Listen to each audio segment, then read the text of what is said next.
pagi tradisional, kembali lagi bersama saya Jimmy dalam market review.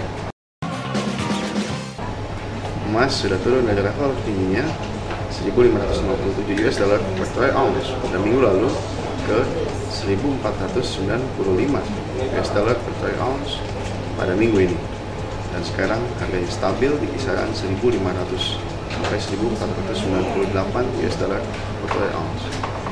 Peluang untuk emas adalah kemungkinan bisa naik dikarenakan safe haven lainnya yaitu Swiss franc sudah menyentuh level terendahnya sepanjang masa dan kemungkinan sudah membebani dari perusahaan-perusahaan yang ada di sana. Kemungkinan saat Swiss franc melemah, emas akan naik. Demikian market review, saya Jimmy, hasil future, dikira of your success.